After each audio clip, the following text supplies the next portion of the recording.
winterwoud het 'n reisiger gestaan waar skadu saamkou. Sy vingers was gevoelloos, sy asem wit, op soek na 'n vonk in die ijskoue naglig.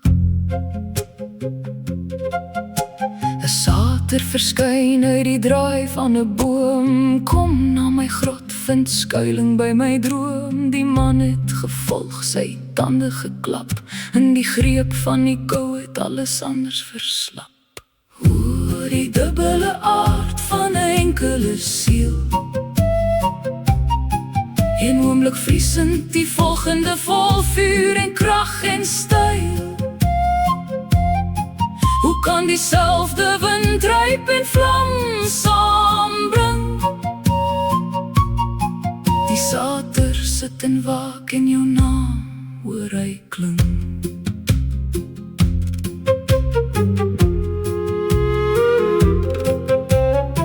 Blaas op sy hande met 'n swaar sug. Die sater sê, vriend, is die lig nie genoeg?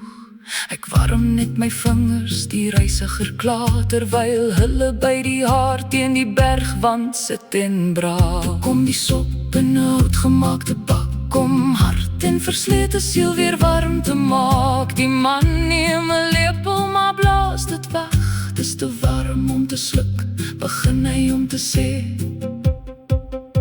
Die sater staan regop met 'n blik van verbas, met 'n wilde ou glans in sy goue oogkas. Jy blaas om te warm en jy blaas om te koel. Ek deel nie my brood met 'n dubbeltonge dwaas. Uit met jou nou na sneeu en ysreën. Ek vertrou nie 'n mond met sulke vreemde weer.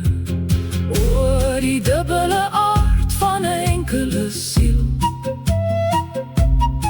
een oomblik vriesend, die volgende vol vuur en styl.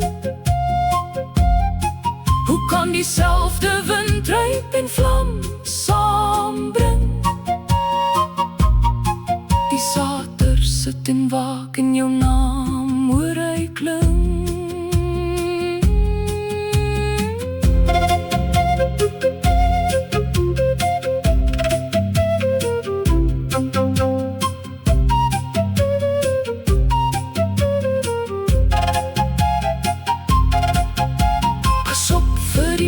Wat nooit kan kies, wat waarheid draai en toch iets weg wil vries. Een asem vir die vriend, een asem vir die vyand.